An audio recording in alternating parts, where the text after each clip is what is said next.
Hari ini ibadah disertai perjamuan kudus. Bapak, Ibu, Saudara, saya mengajak kita benar-benar memaknai pengorbanan Yesus di atas kayu salib bagi kita agar tidak hanya sekedar kebiasaan. Mari kita siapkan hati yang terbaik untuk beribadah kepada Tuhan. Shalom Bapak Ibu, kita bersyukur buat pagi hari ini kita bersama-sama di tempat ini.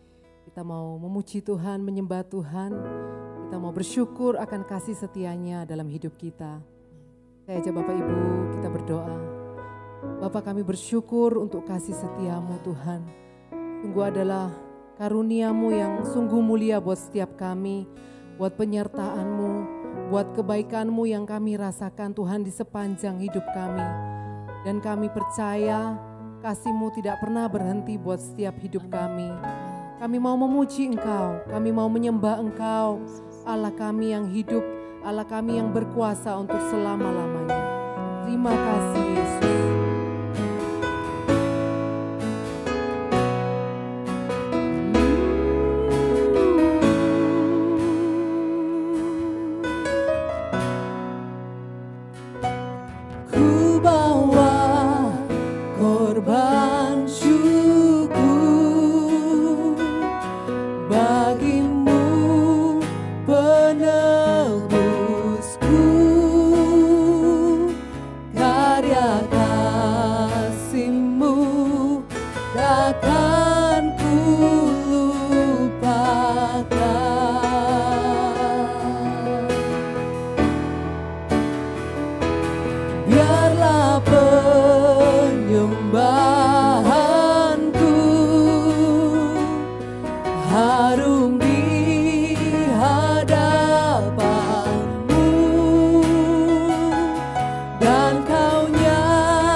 Kuasa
bagimu semua kejayaan, hanya bagimu Yesus, Allah yang kami sembah, Allah yang kami puja untuk selama-lamanya Yesus. Haleluya. Punyamulah kebesaran, kejayaan sampai selama-lamanya di hadapan tata kudus-Mu. Ku sembahkan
Kuasa-Mu nyata sempurna,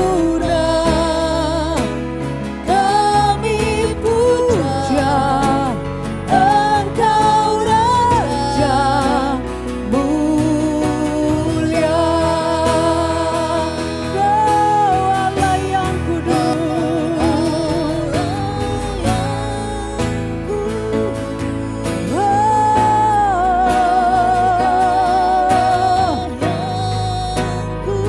Kau Allah yang kudus di tanah suci-Mu, kami menyembah nama-Mu disanjung,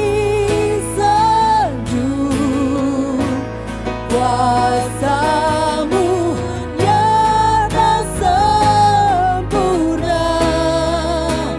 kami puja Engkau Raja mulia.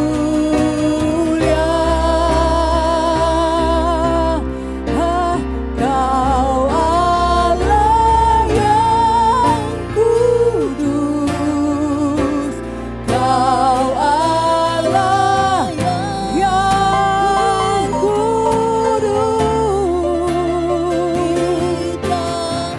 di tahta-Mu kami sembah, hanya pada-Mu disanjung, kuasa-Mu nyata sempurna, kami puja Engkau Raja mulia. Kami puja Engkau Raja mulia, dan kami memuja Engkau Raja mulia. Oh, Kau Raja mulia.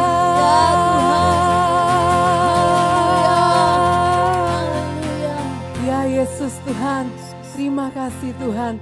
Engkau Raja di atas segala raja, Tuhan Allah yang penuh kuasa, Allah yang kami percaya Tuhan. Kami percaya Tuhan, biarlah kekudusan-Mu Tuhan melingkupi setiap hati kami Tuhan. Supaya kami mau Tuhan hidup kudus seperti Engkau Tuhan. Terima kasih Yesus, terima kasih. Biarlah hidup kami ini Tuhan selalu memuliakan Engkau, meninggikan Engkau Tuhan. Sebab hanya Engkau Allah kami, Raja kami yang berkuasa, Allah kami yang besar, Allah yang kami yang perkasa untuk selama-lamanya. Terima kasih Tuhan, terima kasih. Di dalam nama Yesus kami berdoa. Amin. Bapak Ibu percaya bahwa Dia Allah Tuhan kami yang besar, Dia adalah Raja, Dia adalah Tuhan kami yang telah menebus setiap hidup kami lewat hidupnya, dengan memberikan hidupnya untuk menebus setiap hidup kita. Haleluya. Kita mau katakan bahwa Dia sungguh Raja, Dia sungguh Allah yang ajaib buat setiap kita. Haleluya.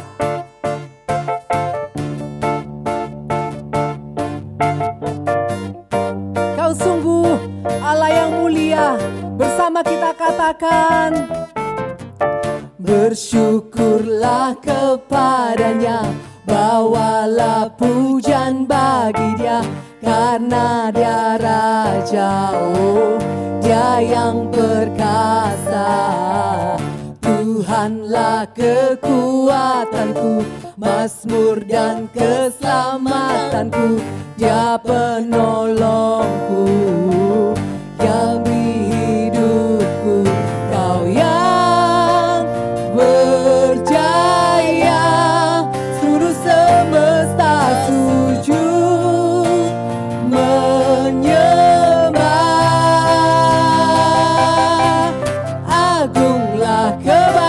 kebangkitan-Mu, mujizat telah terjadi. Junjung kasih anugerah-Mu, kekal teguh dan mulia. Masyurlah perbuatan-Mu, Kau penyelamat hidupku.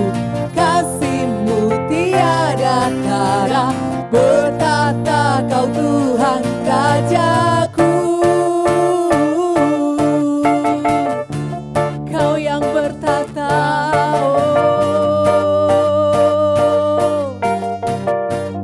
katakan bersyukurlah, bersyukurlah kepadanya. Bawalah pujian bagi Dia, karena Dia Raja, oh Dia yang perkasa.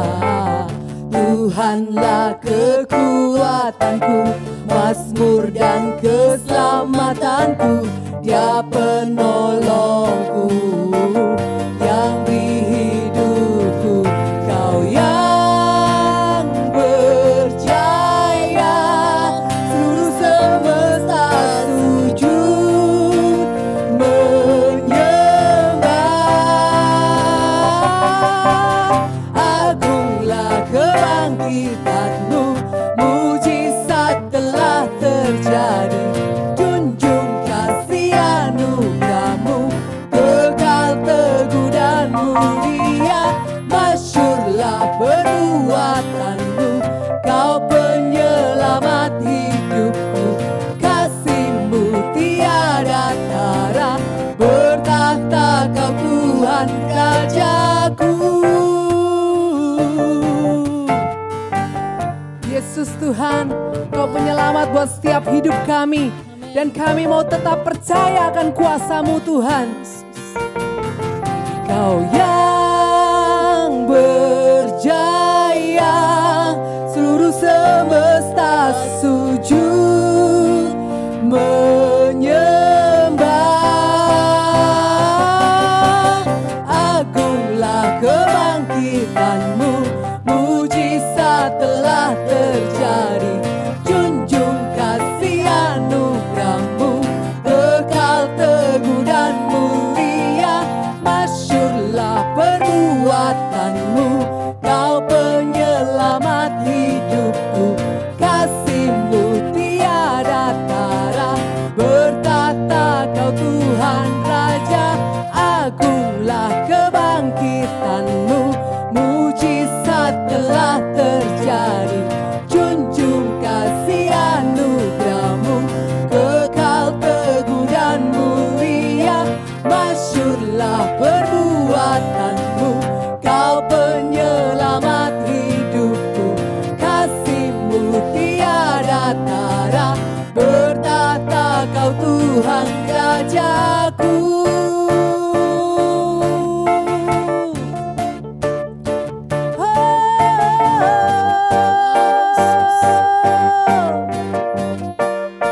Yesus Dialah Raja. Haleluya, haleluya. Saya percaya Bapak Ibu setiap hari merasakan kasih dan kuasa-Nya Tuhan menjamah setiap hidup Bapak Ibu. Tuhan itu sungguh mengasihi Bapak Ibu. Sudah terbukti dengan Dia memberikan hidupnya buat setiap kita. Dia mengorbankan hidupnya untuk menebus setiap hidup kita. Itu sungguh suatu hal yang luar biasa. Itu adalah anugerah, itu adalah kasih karunia yang sungguh besar buat setiap kita. Kita bersama-sama mau menyanyikan lagu ini dengan segenap hati. Kita mau katakan, ku hidup oleh anugerah-Mu, yang terbaik ku terima dari-Mu. Rancangan-Mu indah bagiku, sebab ku hidup selalu di dalam-Mu. Tiada pernah ku meragukan bukti kasih dan karya salib-Mu.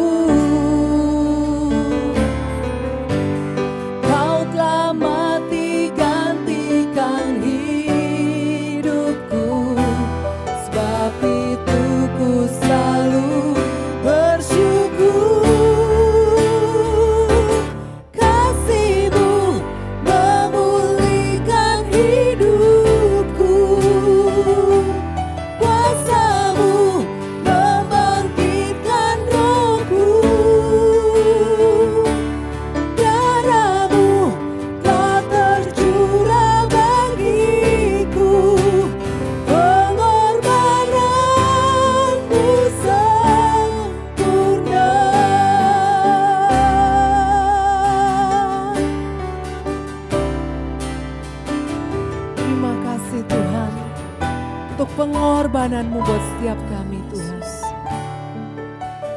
Ku hidup oleh anugerah-Mu, yang terbaik ku terima dari-Mu. Rancangan-Mu indah bagiku, sebab ku hidup selalu di dalam-Mu. Tiada pernah ku meragukan bukti kasih dan karya salib-Mu. Kau telah mati gantikan hidupku, sebab itu ku selalu bersyukur.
Besar kasih setia-Mu Tuhan atas setiap hidup kami. Dengan Engkau memberikan nyawa-Mu, Engkau memberikan darah-Mu Tuhan, untuk menebus setiap hidup kami Yesus. Terima kasih Yesus, terima kasih Tuhan. Itu anugerah-Mu yang besar buat setiap kami Yesus. Terima kasih. Kasih-Mu memulihkan hidupku, kuasa-Mu membangkitkan roh-Mu, darah-Mu telah tercurah bagiku, pengorbanan-Mu sempurna. Kasih-Mu memulihkan hidupku, kuasa-Mu membangkitkan roh-Ku, darah-Mu telah tercurah bagiku, pengorbanan-Mu sempurna, pengorbanan-Mu sempurna, pengorbanan-Mu sempurna.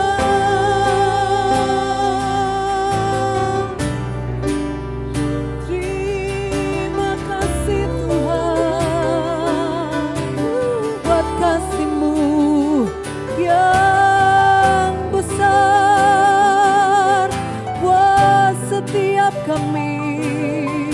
Oh Yesus, kami bersyukur, kami bersyukur akan kasih karunia-Mu bagi setiap kami. Kami bersyukur buat anugerah-Mu, buat darah-Mu Yesus yang tercurah atas setiap kami. Oh Yesus, haleluya, haleluya. Oh Yesus Tuhan.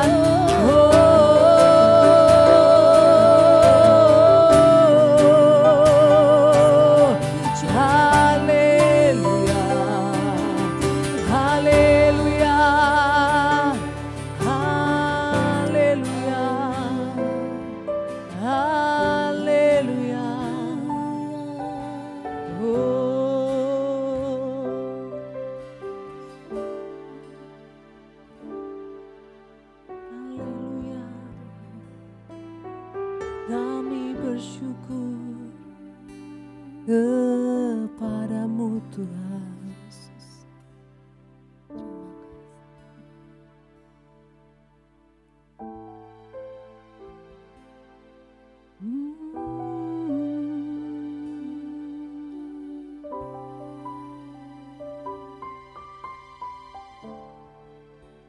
Kami ada di sini Tuhan. Itu semua karena kasih karunia-Mu. Kami ada di sini Tuhan. Itu semua karena anugerah-Mu yang besar Tuhan Yesus. Karya salib-Mu itu sungguh tiada ternilai. Tiada terhitung buat setiap kami pengorbanan yang Kau sudah berikan Tuhan. Biarlah kami mengingat lagi kembali kasih-Mu yang besar. Kasih-Mu yang mulia atas setiap kami Yesus. Kasih-Mu itu Tuhan yang akan memulihkan kami. Yang akan membalut setiap hati kami. Yang akan memberikan kekuatan untuk kami melangkah Tuhan. Terima kasih Yesus, terima kasih. Terima kasih untuk cinta-Mu yang sungguh besar. Cinta-Mu yang sungguh mulia buat setiap kami. Biarlah hati kami, hidup kami ini Tuhan, kami selalu berikan buat Engkau Yesus. Kami selalu taruh Engkau menjadi Allah nomor satu dalam hidup kami. Kami tidak mau menggantikan Engkau dengan apapun Tuhan. Kami mau Tuhan Engkau menjadi penguasa tunggal atas hidup kami Yesus. Kami mau semakin serupa dengan Engkau Yesus. Terima kasih Tuhan, terima kasih. Terima kasih buat anugerah-Mu yang luar biasa. Kasih-Mu yang luar biasa buat setiap kami Tuhan. Terima kasih Yesus. Kami percaya kami akan aman bersama-Mu Yesus. Karena ada kasih Allah yang senantiasa dalam hidup kami. Biarlah firman-Mu Tuhan yang kami dengarkan pagi hari ini Tuhan, menjadi kekuatan buat setiap kami, menjadi rema. Kami mau Tuhan terus berjalan bersama Engkau. Kami mau terus berlangkah bersama Engkau. Sebab Engkau Allah sumber segala-galanya buat setiap kami. Terima kasih Tuhan, terima kasih. Di dalam nama Yesus kami berdoa. Bersama saya katakan, amin.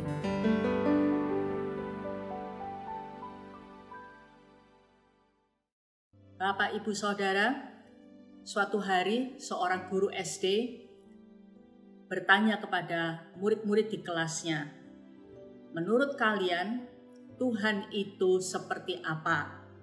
Satu persatu muridnya menjawab. Ada yang menjawab, Tuhan itu seperti dokter. Dia menyembuhkan semua penyakit. Dia berkata gitu karena ayahnya seorang dokter. Yang lain berkata, Tuhan itu adalah hakim yang akan mengadili seluruh bumi nanti di kekekalan. Ternyata ayahnya seorang hakim. Berikutnya ada seorang murid bilang, Tuhan itu raja, penguasa semesta alam. Kaya, miliknya seluruh bumi ini milik dia. Ternyata ayahnya adalah seorang konglomerat. Lalu guru ini memperhatikan ada seorang murid yang tunduk terus kepalanya. Lalu dia tanya kepada murid ini, Sarjo, murid ini memang dari ekonomi yang sangat sederhana. Sarjo, menurut kamu Tuhan itu siapa? Seperti apa? Dengan perlahan-lahan, dengan menunduk, Sarjo menjawab, Tuhan itu seperti pemulung, Ibu Guru. Langsung teman-temannya bereaksi, loh ngawur kamu. Kamu gak sopan, Tuhan bilang Tuhan kayak pemulung. Lalu gurunya mendiamkan semua murid-murid dan bertanya, Sarjo, kenapa kamu bilang Tuhan seperti pemulung? Iya Bu Guru, Karena pemulung itu pekerjaannya mengumpulkan rongsokan-rongsokan di sampah dan membersihkan, kemudian menjadikannya barang berguna. Saya ingat ayah saya seorang pemulung. Suatu hari dia menemukan saya di jalanan. Dia membawa saya ke rumahnya, dia merawat saya, mendidik saya, menyekolahkan saya sehingga saya bisa bersekolah di sekolah ini. Tuhan juga seperti itu.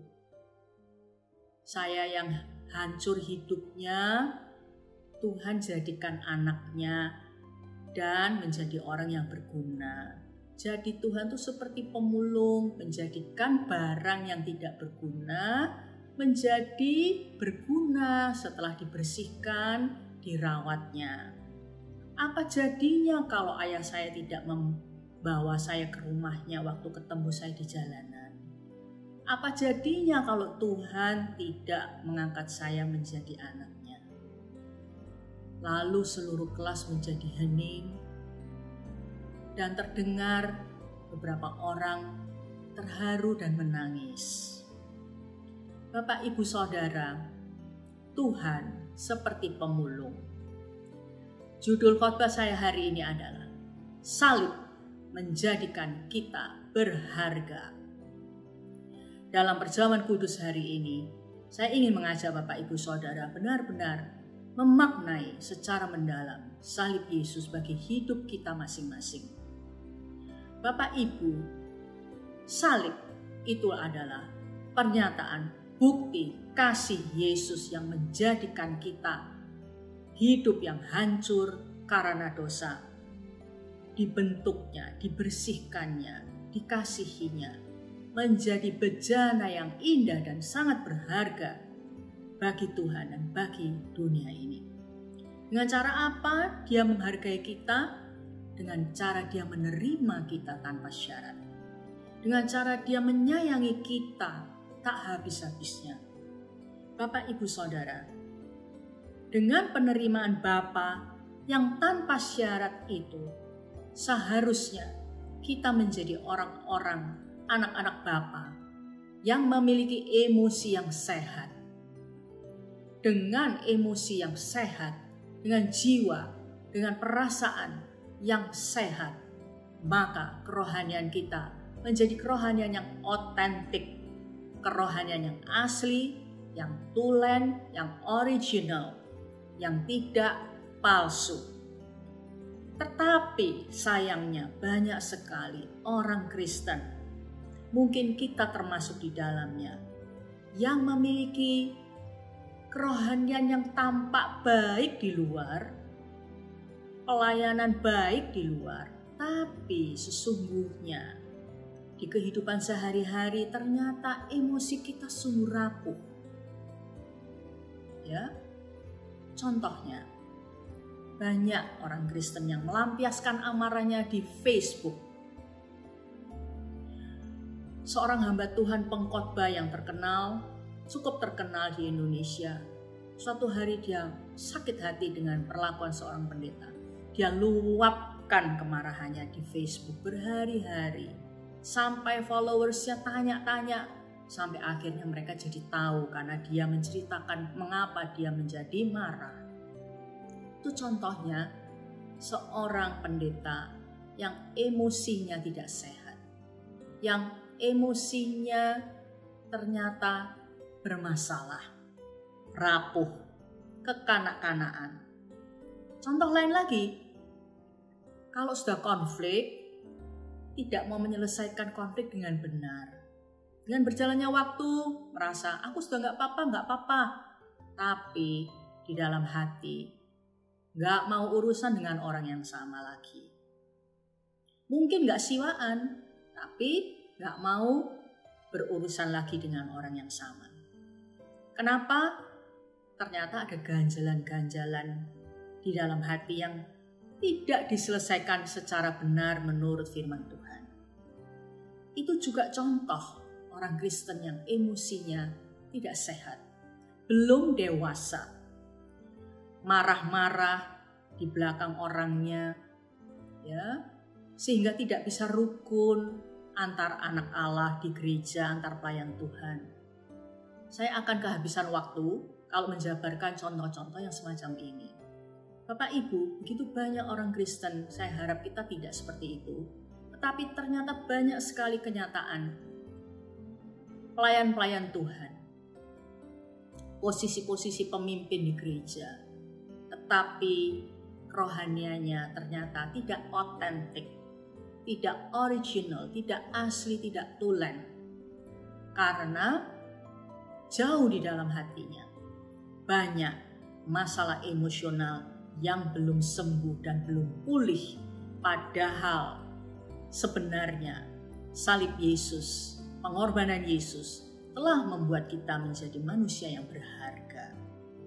Bapak Ibu, hari ini saya ingin membahas begitu banyak orang Kristen yang dikuasai oleh keberhargaan diri yang palsu, rasa berharga yang palsu atau harga diri yang palsu. Versi dunia, 3 poin.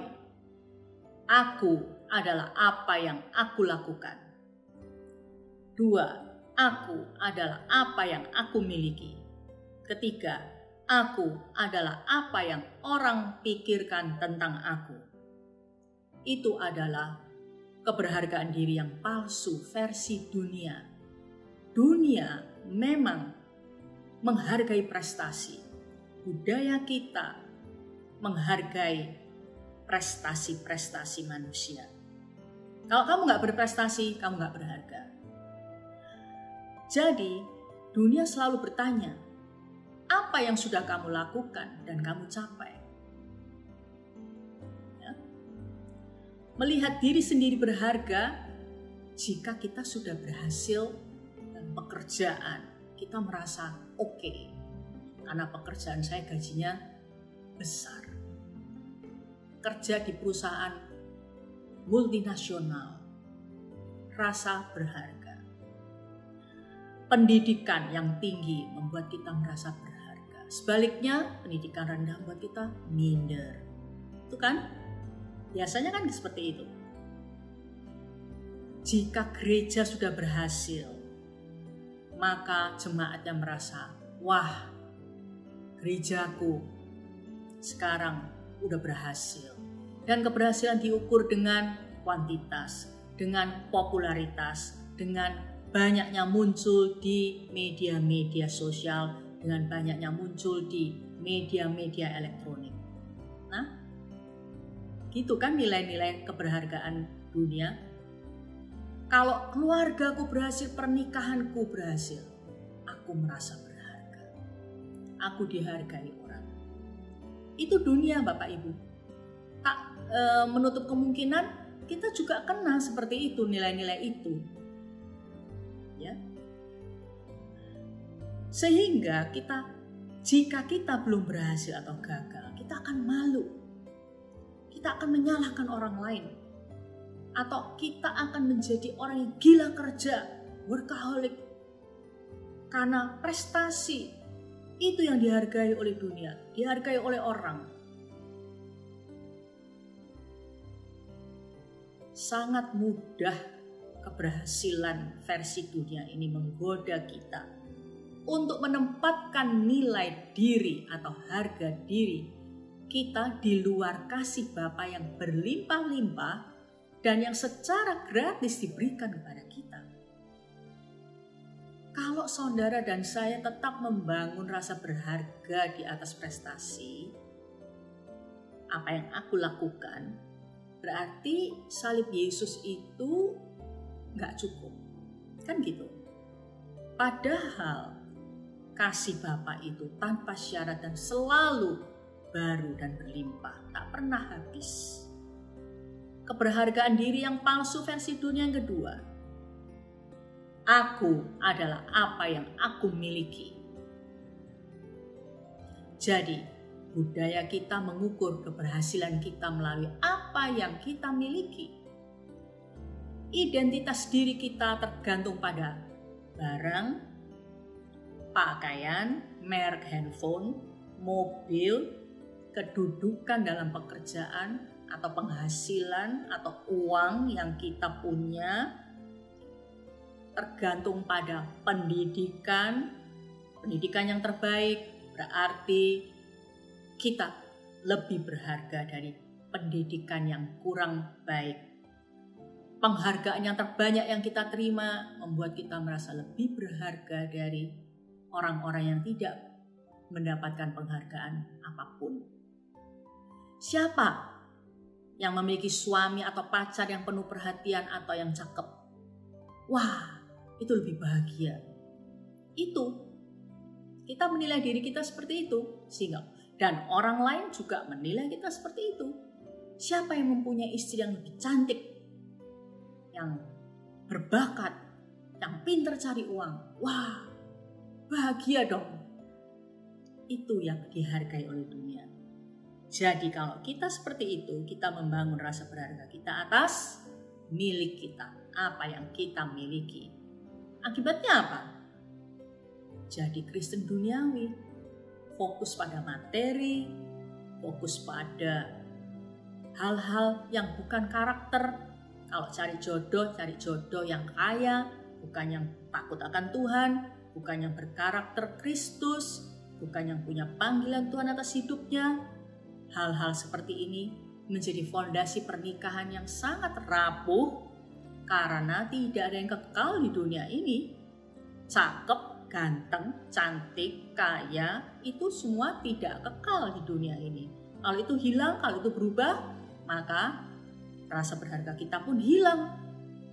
Makanya saya bilang, itulah keberhargaan diri yang palsu. Yang ketiga, aku adalah apa yang orang pikirkan tentang aku. Itu keberhargaan diri palsu yang ketiga, yang kita seringkali juga miliki. Kita membangun diri kita di atas pendapat orang. Kita membiarkan diri kita dikuasai oleh pendapat orang. Jadi akhirnya kita sibuk membela diri, menjaga image, jaim. Jangan sampai orang lain itu mikir saya jelek. Kita sibuk membela diri, ya kan?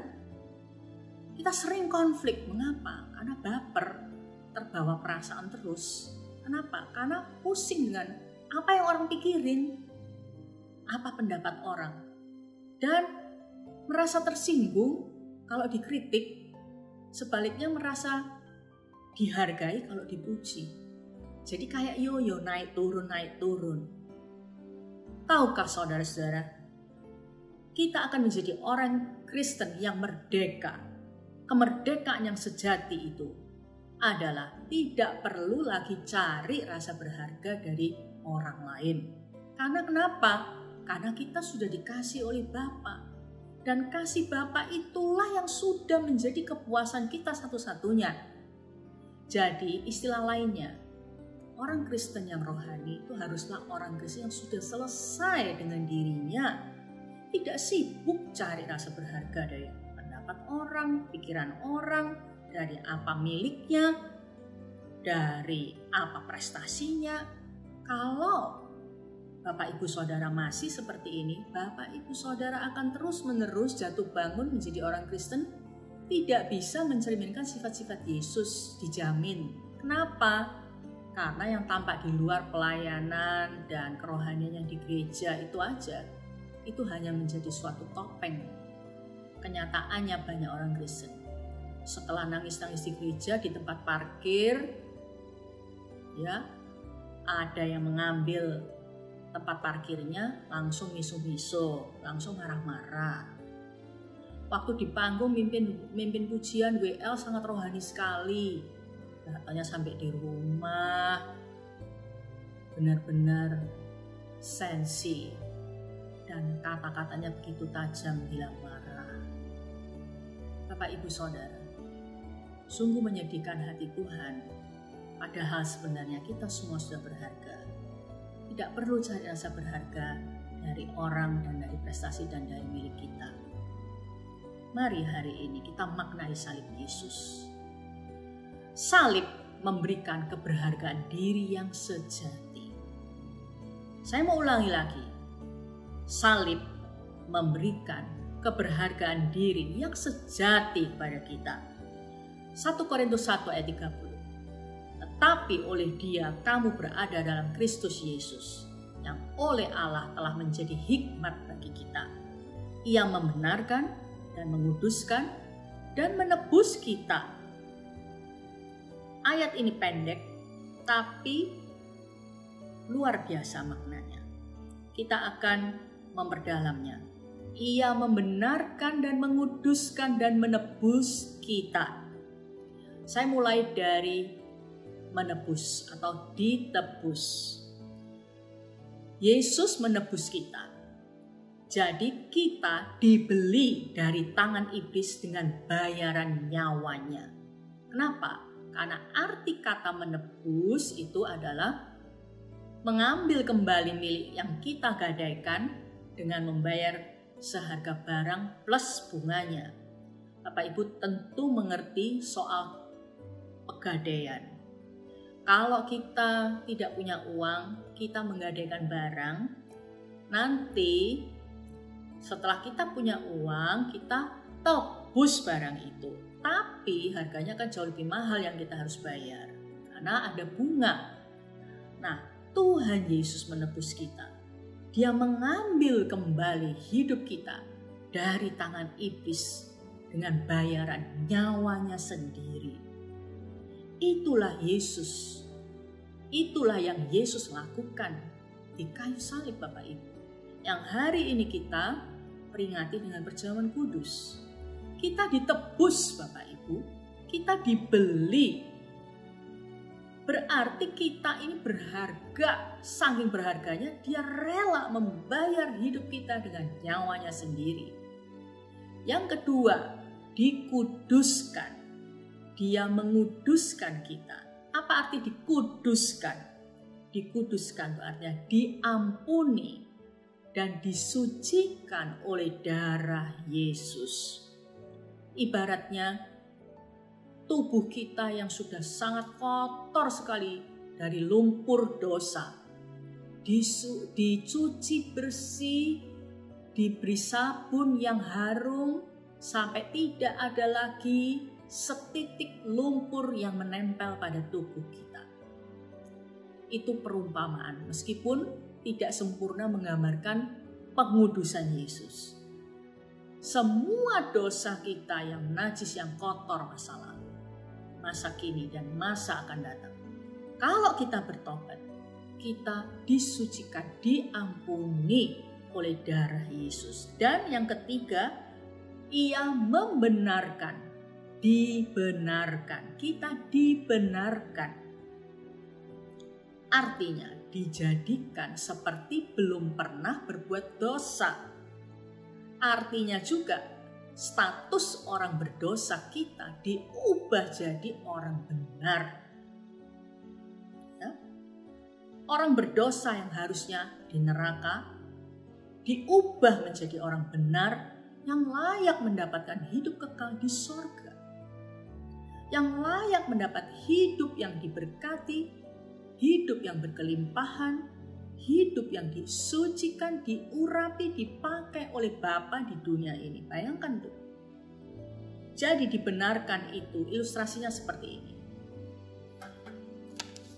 Ibarat kertas ini yang sudah kotor, coret-coret ini sudah gak karuan semua. Ya. Ini ibarat hidup kita yang sudah kacau balau, yang sudah penuh dengan kotoran dosa. Itu bukan di tip X, bukan dihapus, bukan disetip, bukan di tip X, bukan. Tapi ini dibuang dan diganti dengan kertas yang baru, putih bersih. Di mana dosa kita yang banyak itu? Udah diampuni, disucikan, dibuang sejauh timur dari barat. Bapak Ibu, itu artinya dikuduskan, dibenarkan. Kita bukan lagi orang yang berdosa, tapi kita orang benar, orang kudus. Bukan karena kita bisa kudus, tapi karena kekudusan Yesus diberikan ke dalam hidup kita, sehingga kita bisa, kalau kita mau bekerja sama dengan Tuhan, berserah diri kepada Roh Kudus, kita bisa kudus. Oke Bapak Ibu, jadi salib Yesus memberikan keberhargaan diri yang sejati. Makna salib Yesus bagi kita apa Bapak Ibu? Saya simpulkan, kita adalah pribadi yang berharga. Tidak perlu membangun keberhargaan diri di atas prestasi. Prestasi itu penting, tetapi bukan untuk merasa berharga. Prestasi itu adalah sesuatu tanggung jawab kita sebagai orang ciptaan baru yang diampuni, yang diberi kasih sayang dan diberi talenta dan bakat. Kita harus berprestasi. Tetapi dalam membangun prestasi itu bukan untuk mencari rasa berharga, bukan untuk supaya dihargai oleh manusia. Beda Bapak Ibu.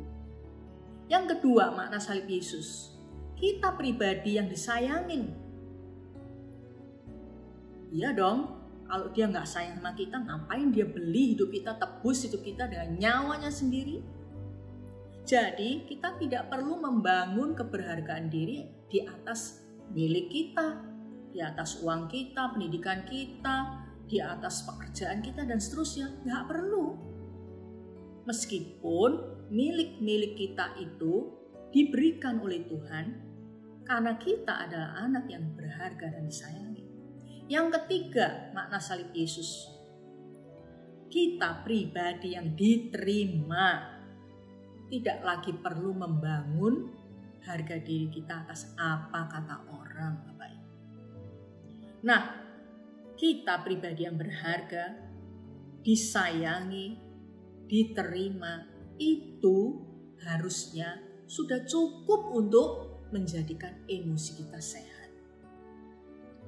Tapi kita semua berasal dari latar belakang keluarga yang berbeda-beda. Kebanyakan kita latar belakang keluarga tidak ideal, kurang ideal. Sehingga banyak kasus-kasus yang negatif, kasus-kasus yang jelek, peristiwa-peristiwa pahit yang terjadi, yang menjadikan kita tumbuh besar dalam keluarga yang tanpa kasih sayang, terlalu banyak konflik, papa mama tidak rukun, mungkin pernah mau diaborsi, dan banyak sekali pengalaman pahit yang terjadi di dalam keluarga kita. Bapak Ibu, dan itu mengakibatkan kita menjadi orang Kristen yang bermasalah emosi kita. Kita merasa gak berharga, kita merasa gak dikasihi, kita merasa gak dimiliki oleh orang tua kita, dan seterusnya. Keadaan ekonomi yang buruk juga mempengaruhi nilai diri kita, sehingga kita tumbuh menjadi manusia dewasa yang emosinya banyak masalah. Seperti tadi saya kasih contoh. Sehingga tampak luar bagus rohaninya, pelayanan bagus, tetapi gagal mencerminkan sifat-sifat Yesus, gagal menyatakan buah-buah roh. Tetapi kondisi emosi kita ini bisa disembuhkan total oleh kasih Bapa. Kenapa? Karena salib Yesus. Karena Yesus telah menyerahkan nyawanya bagi kita sebagai bukti kasih-Nya. Bapak Ibu, kalau Bapak Ibu mendengar saya berapa menit ini khotbah, mungkin Bapak Ibu bilang, ya saya sudah tahu Bapak mengasihi saya. Bu Hana khotbah itu aja, kasih sayang Bapak, saya sudah ngerti. Nah sekarang gini Bapak Ibu, tidak cukup kita tahu, tidak cukup kita mengalami sesekali saja. Tidak cukup kita hanya mengetahui kasih Bapa. Tidak cukup. Kita tuh harus mengalami. Kita harus mengalami terus-menerus. Sehari-hari kita harus mengalami kasih Bapa itu. Nah, mungkin ada Bapak Ibu Saudara yang punya pengalaman pribadi dengan Tuhan, dengan Bapa, sebatas pertolongan-pertolongannya saja. Pertolongan dalam keuangan, pertolongan dalam kesembuhan penyakit, pertolongan dalam kasih kerjaan, kayak gitu-gitu aja. Tetapi yang saya mau ajak Bapak Ibu pada ibadah perjamuan kudus hari ini, untuk benar-benar bisa mengalami penerimaan Bapa yang tanpa syarat. Itu Bapak Ibu. Jadi Bapak Ibu bukan hanya tahu Bapak Ibu anak yang berharga, dikasihi Bapak, tapi mengalami penerimaannya. Dan di dalam hidup ini seringkali kita mengalami penolakan lagi. Kita mengalami disakiti lagi. Kita konflik lagi dengan keluarga, dengan teman sepelayanan, dengan teman kerja, dengan sesama kita. Sehingga kita perlu lagi kembali ke Bapa dan mengalami penerimaannya. Kita perlu lagi mengalami penghargaannya selalu. Saya mau tanya, apakah selama menjadi orang Kristen sampai hari ini, emosi-emosi Anda yang negatif itu, mudah tersinggung, mudah marah, kalau konflik nggak mau menyelesaikan dengan baik, meluapkan emosi sembarangan, dan sering minder, sering takut, sering menyenangkan manusia, dan seterusnya, itu apakah itu sudah disembuhkan belum? Itu.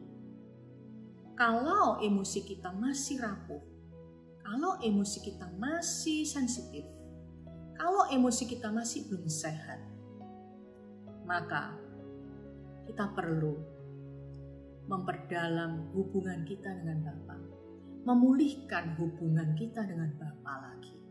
Karena hanya dengan kasih Bapa kita bisa dipulihkan dari rasa tertolak, minder, tidak berharga, merasa gagal prestasinya, dan sebagainya. Bapak, Ibu, Saudara, tidak jauh-jauh. Saya sendiri bertahun-tahun sudah lama waktu itu sudah menjadi pendeta, sudah mengerti firman, sudah berkhotbah, sebulan 3 kali berkhotbah, hanya 1 kali libur dalam khotbah. Kadang-kadang berkhotbah jauh lebih banyak dari di hari Minggu. Saya sudah mengerti kebenarannya, tapi saya masih banyak masalah emosional yang belum selesai.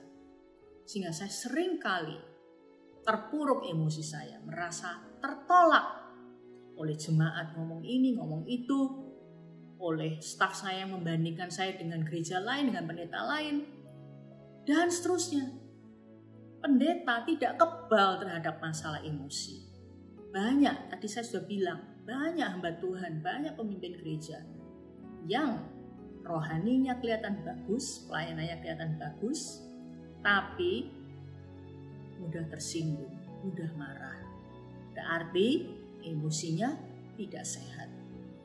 Dan fenomena emosi yang tidak sehat bukan hanya ditandai dengan suka marah, suka stres, suka kesepian, melarikan diri kepada dosa-dosa seksual ketika kesepian, ketika stres, melarikan diri ketika depresi kepada hal-hal yang najis. Bapak Ibu, apakah bukan itu suatu hal yang sangat-sangat menjebak dan sangat fatal akibatnya? Dalam hal ini, emosi dalam hal ini bukan soal emosional, marah, emosi jiwa marah gitu aja. Enggak, maksudnya keadaan jiwa, kebutuhan akan merasa berharga itu terpenuhi oleh Yesus, bisa terus mengalami kasih Bapa. Ketika kehilangan rasa berharga itu, kita bisa mendapatkannya dari Bapa lagi. Apakah hubungan saudara dengan Bapa sudah mencapai level itu atau belum, atau agak sulit? Banyak sekali orang Kristen yang sudah diajak menyembah di koram deo dan sebagainya, tetapi di dalam pribadinya belum juga bisa berrelasi, berhubungan dengan Tuhan sebagai Bapa yang menyayangi dia. Kenapa? Karena pola asuh di dalam keluarga yang kurang baik. Bapak Ibu, hari ini Tuhan menaruh di dalam hati saya pesan firman yang seperti ini. Saya bertanya-tanya juga kepada Tuhan, mengapa saya harus mengajar hal ini lagi? Tetapi saya taat sama Tuhan. Saya sadar bahwa untuk menjadi murid Kristus yang sungguh-sungguh sejati, murid Kristus yang otentik, kita harus berani terbuka dan mengakui kalau ada hal-hal secara emosional yang masih perlu dipulihkan. Bapak Ibu, emosi yang sehat itu adalah kunci kerohanian yang otentik. Jangan sampai kita hanya bagus secara pelayanan, kita hanya bagus secara gereja, secara rohani, tetapi tidak ditopang dengan emosi yang sehat. Ya, emosi yang sehat harus menjadi dasar dari kerohanian yang otentik, sehingga tidak ada kepalsuan, sehingga orang yang melihat tidak mengatakan bahwa kita munafik. Rohani kelihatan di gereja, pintar berdoa, pintar mimpin di mimbar, tapi tidak ada karakter yang baik. Bapak Ibu Saudara, mari buanglah topeng-topeng saudara semua. Menjadi jujur apa adanya kepada Bapa. Jangan menyangkali luka yang ada dalam hati saudara dengan berpikir, oh Tuhan gak seneng kalau aku marah. Tuhan gak seneng kalau aku kecewa. Tuhan gak seneng kalau aku kepahitan. Makanya udahlah aku singkirin aja. Dikubur aja nih perasaan. Tetapi tidak sembuh, hanya dikubur. Hanya dipendam di dalam alam bawah sadar. Tuhan senang kita jujur apa adanya. Kita tidak bertopeng datang kepadanya. Bapak Ibu, saya mau katakan kepada para pelayan Tuhan, posisi pemimpin. Sangat oke bagi saudara, meskipun saudara sudah mencapai posisi sebagai koordinator kelompok usia, koordinator divisi pelayanan, sebagai pemimpin sekelompok orang, sebagai PKS, sebagai pemurid, sebagai guru sekolah minggu, sebagai pemuji, apapun. Bapak Ibu Saudara, khusus sebagai pelayan Tuhan posisi pemimpin, sangat oke untuk jujur dengan emosi-emosi negatif yang masih sering mengakibatkan Anda berespon salah atau jatuh ke dalam dosa. Ya, sangat oke. Luapkan rasa amarah dan kecewa saudara pada Tuhan. Mungkin yang saudara kecewain justru Tuhan. Mungkin. Luapkan saudara. Jangan ditutupin. Jangan disingkirin, jangan berpura-pura. Luapkan rasa marah saudara kepada Tuhan. Luapkan. Utarakan semua ketakutan, semua kebencian, semua sakit hati saudara. Jangan melarikan diri pada kegiatan pelayanan atau kegiatan kerjaan atau kegiatan studi dan saudara tidak mengambil waktu untuk benar-benar menyelesaikannya di hadapan Tuhan. Menyelesaikan masalah emosi saudara untuk disembuhkan. Maka saya dorong saudara, terbukalah, jujurlah, akuilah kegagalan saudara. Meskipun saudara malu sebagai pemimpin kok masih bisa jatuh dalam dosa seperti ini. Kejatuhan dalam dosa kenajisan mungkin, dalam dosa percabulan mungkin. Mengapa kok saya masih gini? Terbukalah, jujurlah saudara. Bahkan semua pemikiran-pemikiran tidak masuk akal bagi pelayan selevel Anda. Misalnya, aku kepingin pindah agama aja, mungkin. Atau aku pengen kawin lagi aja, mungkin. Aku kepingin bunuh tubuh anak, mungkin. Benar-benar gak masuk akal. Masa aku mau bunuh? Mungkin karena marahnya saudara kepada saya, mungkin marahnya saudara pada gereja. Aku pengen keluar aja dari gereja ini. Semua itu harus terbuka, harus diutarakan sama Tuhan. Harus benar-benar jujur. Jangan berpura-pura gak ada. Enggak kok, enggak. Itu hanya perasaan sekilas. Saudara, di samping itu, carilah juga pertolongan dari pemurid atau dari tudung rohani Anda di gereja. Minta dikonseling, minta dijagai, minta didoakan. sebelum akhirnya tipu daya iblis melalui masalah emosional saudara itu bisa menyeret saudara jauh sampai benar-benar bisa fatal. Bapak Ibu, apa yang saya sampaikan pada Bapak Ibu ini, saya alami selalu pada Tuhan. Saya selalu mengaku pada Tuhan terus terang. Kadang-kadang saya nggak sadar apa perasaan-perasaan saya karena saya terlalu sibuk, tapi saya akan ambil waktu untuk tenang dan bercakap-cakap dengan diri saya sendiri. Sebenarnya aku nih ngerasain apa toh? Lalu saya bercakap-cakap dengan Bapa, saya bercakap-cakap dengan Roh Kudus. Dan seringkali Roh Kudus membuat saya harus jujur. Meskipun saya pendeta, meskipun saya ngerti semua ayat Alkitab, tapi saya gagal. Saya gagal mengasihi orang tertentu. Saya gagal melakukan firman Tuhan tertentu. Saya merasa tertolak, saya merasa sakit hati, saya merasa kepingin keluar dari pelayanan, saya kepingin minggat, saya kepingin keluar dari panggilan saya kepingin tinggalkan jemaat ini. Saya benci sama orang itu, saya sebut namanya, saya ngomong Bapak Ibu.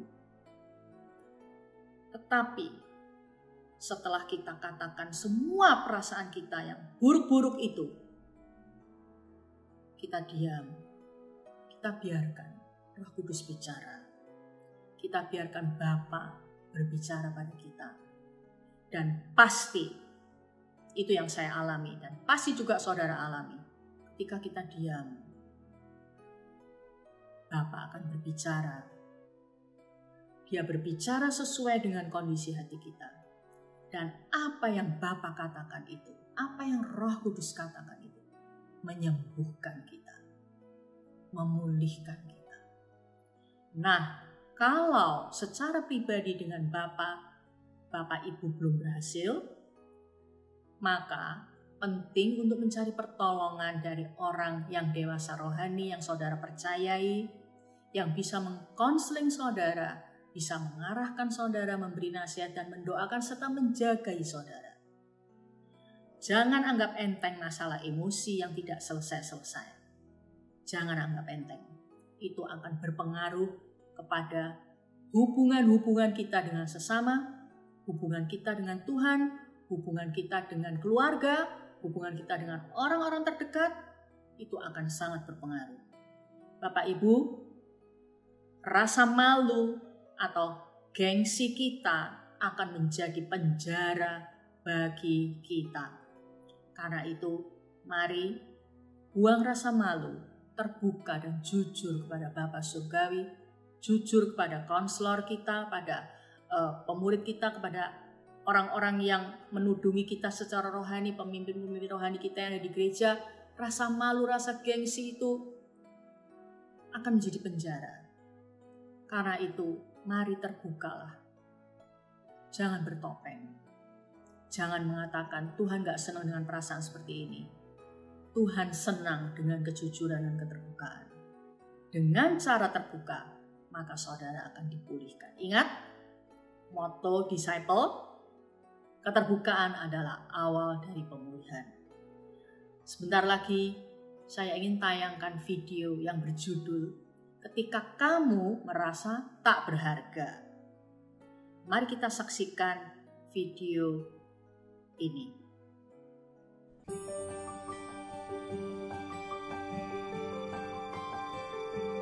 Kamu adalah seseorang yang istimewa. Kalau menurutmu kamu tidak istimewa, itu karena kamu belum menyadarinya. Kadang hidup memang terasa berat untuk dijalani. Seringkali kegagalan dan kata-kata yang menjatuhkan membuat kamu merasa bukan siapa-siapa. Membuat kamu merasa rendah diri dan tidak berharga. Kalau itu yang kamu rasakan, saat ini juga saya ingin kamu ingat kata-kata saya. Kamu berharga. Kamu sungguh berharga. Tidak peduli apapun kekuranganmu, apapun kesalahanmu, apapun masa lalumu, kamu tetap berharga. Tidak peduli apa kata mereka. Sadarkah kamu bahwa nilaimu bukan dari berapa saldo di rekeningmu, bukan dari berapa rapormu, bukan berapa berat badanmu, bukan berapa banyak followersmu. Bukan. Nilaimu jauh melebihi semua itu. Karena nilaimu bukanlah dari dunia, melainkan dari Sang Pencipta. Kamu adalah makhluk ciptaan Tuhan yang paling indah. Kamu pintar, kamu tangguh, kamu adalah sosok yang unik, yang hanya ada satu di dunia ini. Kamu layak untuk mendapatkan kasih sayang. Kamu layak untuk merasakan kebahagiaan. Kamu layak untuk merasakan cinta, damai, dan bahagia. Ya, kamu layak untuk mendapatkan itu semua. Jadi jangan membenci diri sendiri hanya karena kamu patah hati. Jangan merasa rendah diri ketika kamu dijauhi. Jangan berkecil hati walaupun mungkin kamu dibully. Jangan pernah kamu merasa tidak pantas hanya karena orang bilang kamu tidak berkualitas. Dan jangan pernah hilang harapan hanya karena kamu mengalami kegagalan. Harga diri kamu tidak ditentukan oleh wajah kamu, penghasilan kamu, kesuksesan kamu, harta kamu. Tidak, bukan itu. Orang lain mungkin bisa bilang kamu tidak berguna. Orang lain mungkin bisa bilang kamu bukan siapa-siapa. Tapi mereka salah. Kamu jauh lebih berharga dari yang kamu bayangkan. Kamu sangat berharga karena Tuhan mengatakan bahwa kamu berharga. Lebih berharga dari bintang yang ada di langit, emas yang ada di bawah bumi, lebih berharga dari permadani indah dan hamparan permata. Percayalah, Tuhan tidak menciptakan makhluknya untuk jadi sia-sia. Segala yang ada di dunia pasti punya makna. Kamu layak dicintai, kamu layak mendapatkan yang terbaik dari hidup ini. Jadi tersenyumlah. Tersenyum bukan karena kamu sempurna, tapi tersenyumlah karena kamu tahu, walaupun kamu tidak sempurna, kamu tetap berharga.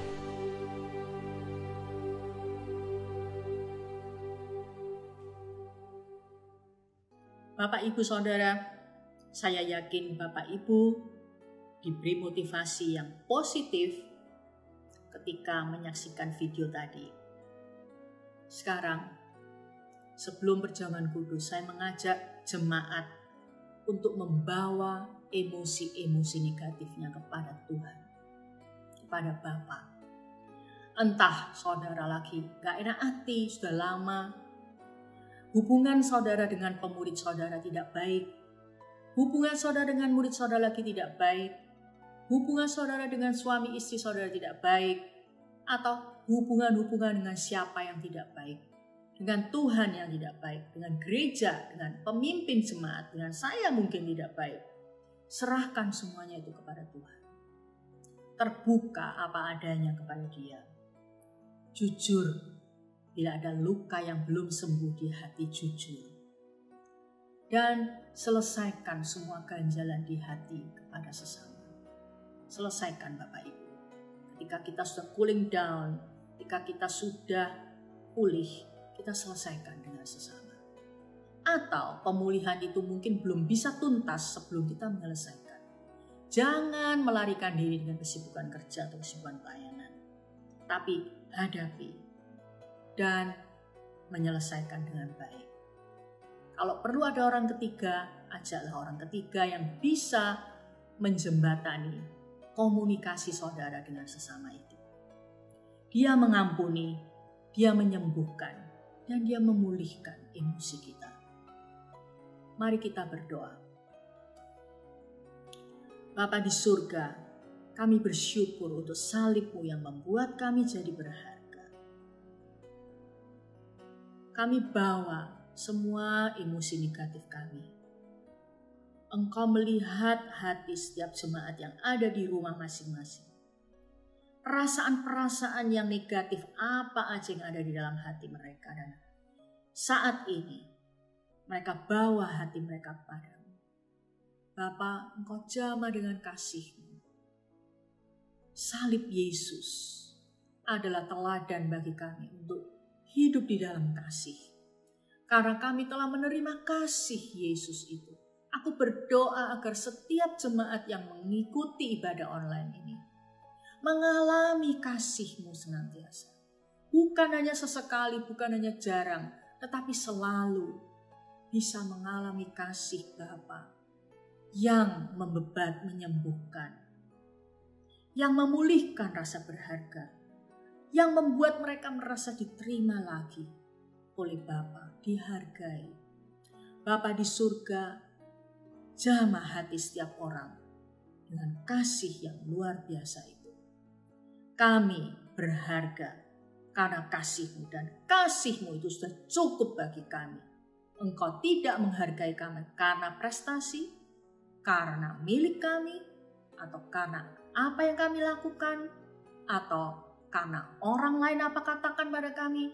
Engkau telah menerima kami, Engkau telah memungut kami dari kotoran sampah menjadi bejana yang indah dan berharga. Terima kasih Bapa di surga. Aku minta kasih-Mu mengalir dan menyembuhkan, menyadarkan kami perlunya memiliki emosi yang sehat. Di dalam nama Yesus. Bapak Ibu, mari kita angkat roti atau biskuit atau apa yang telah disiapkan.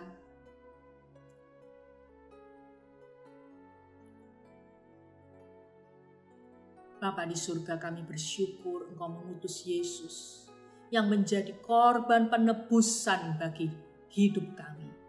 Sehingga kami ditebus, dibenarkan, dan dikuduskan menjadi manusia yang indah dan berharga bagi-Mu. Kami bersyukur Tuhan untuk kesembuhan bagi mereka yang sakit saat ini. Siapapun yang sakit di rumah mereka masing-masing, jamah organ-organ tubuh yang tidak sehat, jamah semua penyakit oleh bilur-bilur Yesus, semua penyakit disembuhkan. Beri kesehatan ilahi pada mereka ya Bapa. Kami bersyukur. Bapak Ibu, roti yang kita pegang ini adalah persekutuan dengan tubuh Kristus. Mari kita makan bersama dengan mengatakan, di dalam nama Yesus.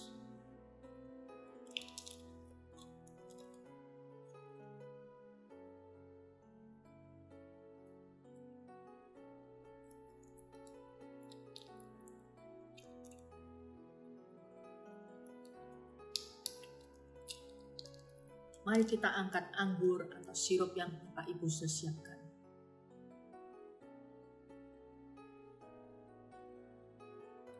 Bapa surga, kami bersyukur luar biasa. Karena Yesus menyerahkan nyawanya ganti kami. Siapakah kami Tuhan? Kami rongsokan, hancur karena dosa, tapi Engkau memungut kami. Membersihkan, menguduskan, menyucikan, melayakkan kami jadi anak-Mu. Dan itu sudah cukup membuat kami berharga di mata Tuhan. Terima kasih Bapak. Bapak, Ibu, Saudara, anggur yang kita angkat ini adalah persekutuan dengan darah Yesus. Mari kita minum bersama dengan mengatakan, di dalam nama Yesus.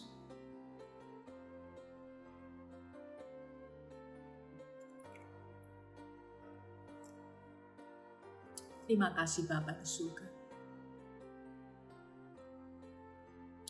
Kami mau memaknai salib-Mu. Kami mau bersyukur bahwa Engkau menjadikan kami berharga. Bapa, sembuhkan setiap emosi yang tidak sehat, agar kami bisa membangun kerohanian yang asli. Agar kami bisa membangun diri kami menjadi murid Kristus yang sejati.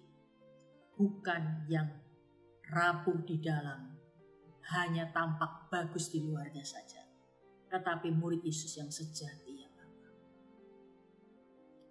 Terima kasih Tuhan.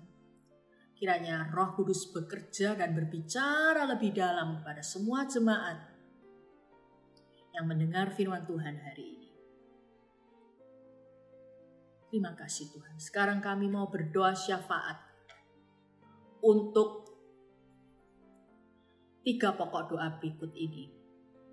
Mari jemaat, di rumah masing-masing kita berdoa syafaat sesuai dengan pokok doa yang telah disiapkan. Bapa, kami berdoa agar pemerintah tidak terburu-buru dalam mengadakan vaksin COVID-19 agar sesuai dengan standar WHO. Bapa, cegah pemerintah, cegah Menteri Kesehatan apabila terburu-buru sehingga akan menjadikan vaksinasi itu berbahaya atau tidak berguna, membuang-buang uang yang banyak. Kami berdoa sertai. Berikanlah kebijakan di dalam hati mereka. Berikanlah ketelitian, berikanlah hikmat di dalam mengelola upaya vaksin COVID-19 ini. Bapak, kami minta semua masyarakat boleh tenang dan mensupport pemerintah untuk bekerja sebaik-baiknya dalam hal pengadaan vaksin. Sertai Tuhan, Menteri Kesehatan, sertai Menteri Luar Negeri, sertai ketua-ketua pelaksana penanganan COVID-19 yang harus mengambil kebijakan tentang vaksinasi. Engkau menyertai mereka semuanya. Kami juga berdoa, Tuhan, Engkau menggagalkan rencana aksi demo besar-besaran dari kaum serikat buruh di seluruh Indonesia tanggal 2 November yang akan datang, yang menolak UU Cipta Kerja agar tidak terjadi tindakan yang anarkis. Kami berdoa, gagalkan semua upaya mereka, rencana mereka untuk anarkis. Gagalkan Bapa di dalam nama Yesus agar situasi bangsa Indonesia tetap kondusif. Tuhan, Engkau menyertai polisi, TNI yang berjaga-jaga. Kami berdoa agar demo ini berakhir dengan baik sehingga tidak akan terjadi seperti beberapa minggu yang lalu. Terima kasih Tuhan, Engkau menjaga negara kami. Kau kirimkan malaikat-malaikat bala tentara surgawi untuk menjagai, untuk melindungi bangsa kami dari kerusuhan yang lebih parah. Terima kasih ya Bapa. Kami berdoa juga agar Roh Kudus menyertai panitia Natal dalam mempersiapkan ibadah Natal secara virtual pada bulan Desember yang akan datang. Agar panitia bekerja dengan satu hati dan dengan kerendahan hati di dalam hidup mereka. Bapa, Engkau memberi kreasi, memberi kesatuan hati, kerendahan hati, dan memberi hikmat, memberi hati seorang hamba kepada semua orang yang tergabung dalam panitia Natal. Kami menantikan lawatan-Mu pada hari Natal yang akan datang. Terima kasih ya Bapa. Kami mau melihat jiwa-jiwa baru juga akan percaya kepada Yesus melalui ibadah Natal kami. Terima kasih Tuhan. Sekarang Bapak Ibu Saudara, kita meninggalkan ibadah online ini bersama dengan Yesus yang berjalan di depan kita, memimpin kita pada jalan-jalan kemenangannya. Dia yang menyembuhkan hati kita yang terluka, Dia yang menjadikan kita berharga. Mari kita menjadi saksi Kristus, dan Roh Kudus mengurapi kita senantiasa menjadi saksinya di dunia kehidupan sehari-hari kita. Di dalam nama Yesus, amin.